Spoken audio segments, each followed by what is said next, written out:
পুরুলিয়া শহরে অবস্থিত 22 নম্বর ওয়ার্ডের কাটিং পাড়ায় মসজিদের ইমামের বাড়িতে হঠাৎ হানা দেয় পুরুলিয়া পৌরসভার চেয়ারম্যান নবেন্দু মাহালি। এ বিষয়কে লক্ষ্য করে কংগ্রেস নেতা সাহিল দাদ খান জানান যে পুরুলিয়া পৌরসভার চেয়ারম্যান কী কারণে ইমাম সাহেবের বাড়িতে ঢুকেন, এটা কোথাকার আইন যে কোনো ব্যক্তি কারো ঘরে বিনা কোনো অনুমতিতেই ঢুকে যাবে। এই বিষয়ে সাহিল দাদ খান পাল্টা অভিযোগ জানায় পুরুলিয়া পৌরসভার চেয়ারম্যান নবেন্দু মাহালি। শামীম দাদ খান এবং পুরুলিয়া পৌরসভার চেয়ারম্যান নবেন্দু মাহালি ঠিক কী জানালেন একবার শুনে নেওয়া যাক। পুরুলিয়া থেকে সিদ্ধার্থ সেনের রিপোর্ট, জঙ্গলমহল লাইভ।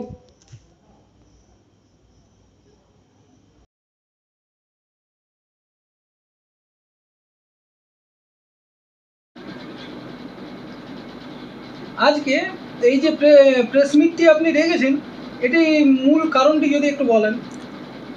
আজকে এই প্রেস মিট ডাকার যেটা কারণ হচ্ছে, আমি সোহেল দাদ খান।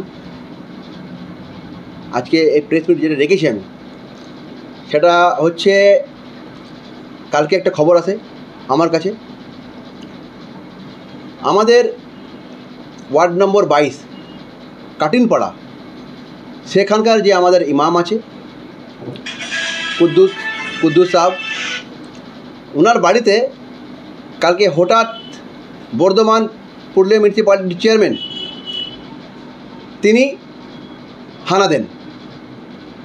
আমার যেটা প্রশ্ন হচ্ছে, এটা খালি আমার না, আমাদের যেটা হচ্ছে ইমাম সাহেব, যাকে আমরা বলি ইমাম সাহেব হচ্ছে উনি যার পেছনে আমরা নামাজ পড়ি, হাজার হাজার লোক, লক্ষ লক্ষ লোক ইমাম সাহেবের পেছনে আমরা নামাজ পড়ি। তো একটা ইমাম সাহেবের বাড়িতে হঠাৎ বর্ধমান চেয়ারম্যান চলে গেলেন, এটা একটা চর্চার বিষয় এবং এটা চর্চা পুরা জেলা ধরে হচ্ছে কে বর্ধমানের চেয়ারম্যান সাহেব ইমাম সাহেবের বাড়িতে কেন গেলেন।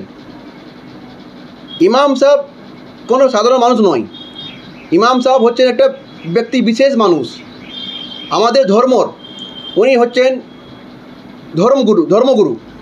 ওনার দেখা পথে আমরা চলি, ওনার কথার আদেশে আমরা চলি, ওনার পেছনে আমরা নামাজ পড়ি।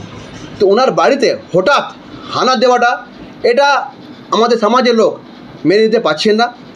তাই আজকে আমি এই কনফারেন্সটা ডেকেছি এখানে।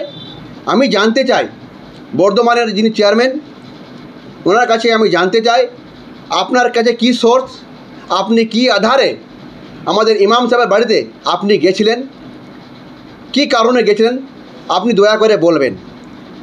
এই যে ইমাম সাহেবের বাড়িতে উনি গেলেন, এটা কিন্তু সমাজের লোক, আমাদের মুসলিম সমাজের লোক এটাকে ভালো চোখে নিচ্ছেন না, এটাকে কেউ মানবে না।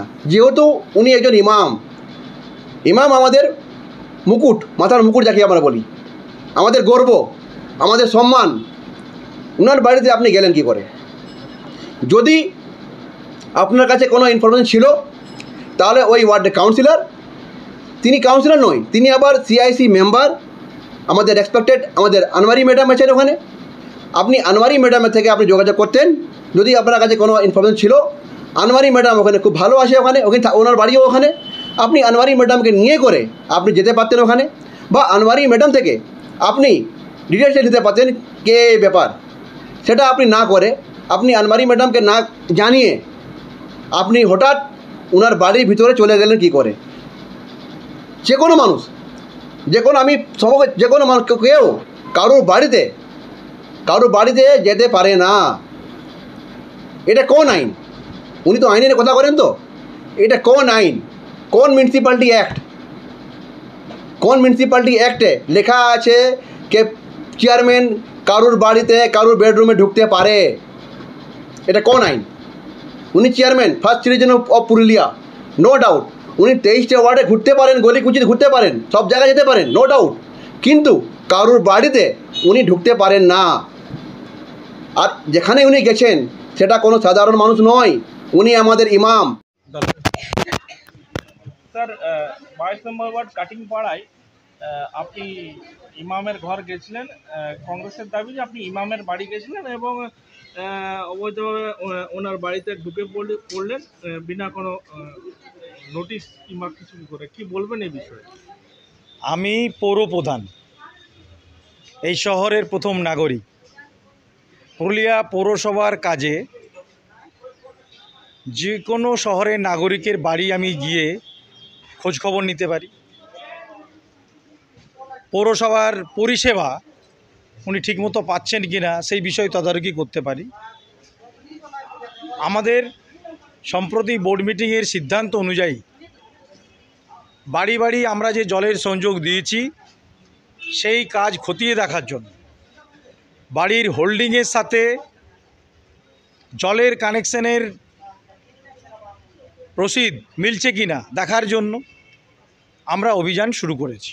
সার্ভে সেটা 22 নম্বর ওয়ার্ড দিয়ে শুরু হয়েছে।